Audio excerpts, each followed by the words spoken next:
Yeah. Okay. Okay. Okay. Good morning. I think there's a little bit of technical issue. I think it's no problem. So before we talk about today, I really appreciate some of your students send me email for some of the questions. Okay.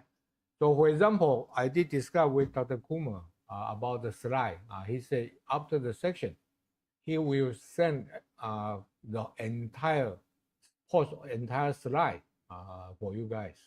So we discussed about this, and because we need recording every single my lecture. Okay, they try to make sure I'm here. I do give the lecture, so they don't like me to run away.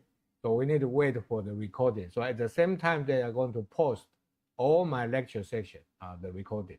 So I think you will receive the handout as well as recording. And now, before the beginning of our new lecture, I appreciate the student contact me we were talking now. One question coming out is whether in the cancer, the protein tyrosine phosphatase actually maybe decrease. Now, it's, as I said at the time yesterday afternoon, I said, yeah, I don't know exactly. Yes, they do have the paper coming out, okay? But the clinical is the most important. We consider even to the animal, we still consider as in vitro result. Why? Because it doesn't matter how much experiment we do perform the experiment in the animal model, animal is still not a human. Yeah, we are one kind of the animal, but definitely we are different from mouse. So very important is to see whether that happened in the human cancer cell, especially in the tissue. So actually, those papers actually are for T cell. So we know actually now the B cell development and the growth actually regulated by protein tyrosine SHIP1. We call the SHIP1. Then the T cell actually regulated by the SHIP2. So the tyrosine phosphatase grossly divided into SHIP1, SHIP2, two family. SHIP1 regular B cell, SHIP2 regular T cell. Okay. So we don't know how that goes, but I do agree most of the therapy now focus on the T cell. Then how is the B cell targeting? I think that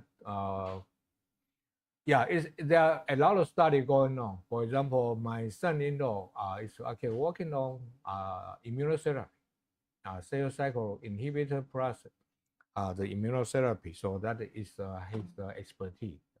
He's currently professor in the MD Anderson.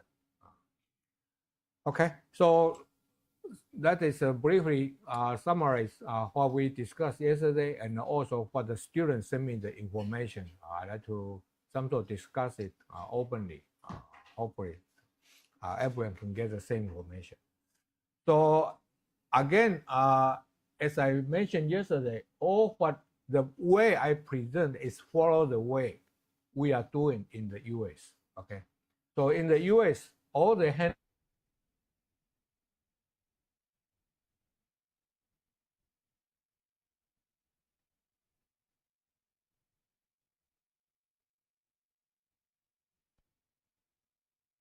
for your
the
if GIAN is the side effect, the adverse effect much less.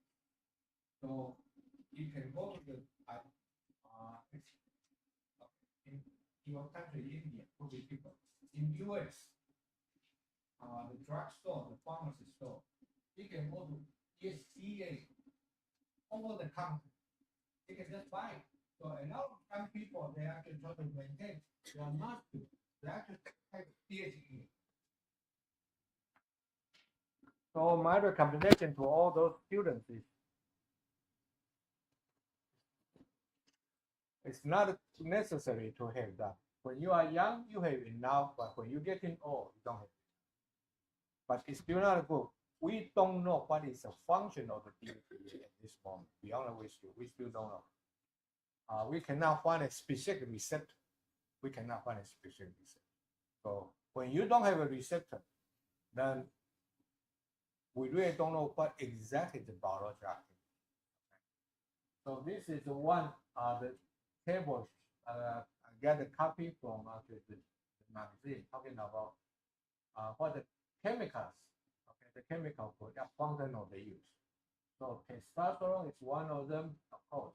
So even now in US TV advertisement, they keep talking about the testosterone injection, okay, testosterone injection.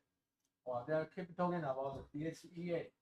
Even the melatonin also considered as one of the chemicals that will be the function of the use. And the growth hormone, And all this, they have the risk. Yeah. Actually, this one I like it very much. I copy it because it shows the benefit, the risk, the availability, all this. So, of course, but I should say this they did also give you the price, how it is, how expensive it is in the US dollar. But I need to mention this is a very old slide, but it's still very useful, so I still use it. Okay. So, for example, the testosterone, they will maintain the muscle, reduce the total cholesterol. Then they will increase the energy and the libido. And the DHEA actually will improve the mood. You feel much better. You feel better. Then they will increase the energy. They will counteract the stress hormone. So you don't feel so much stress. You can relax more. You can breathe much better. That's the stress. They will preserve the muscle. So you can maintain young. Okay, maintain young.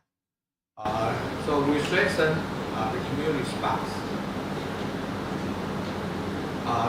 They even least they can prevent the cancer and heart disease. I don't know about the cancer.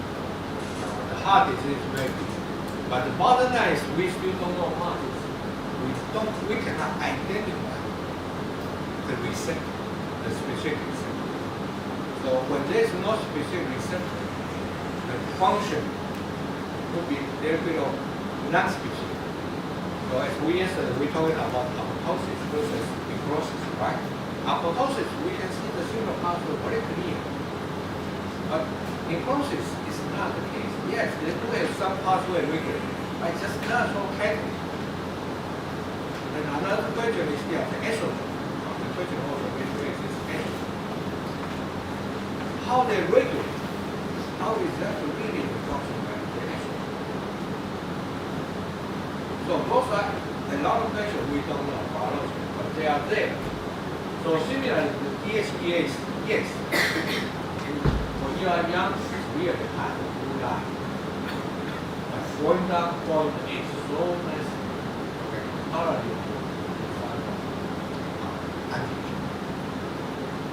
But as again, I don't recommend you go to buy it over your pharmacy store.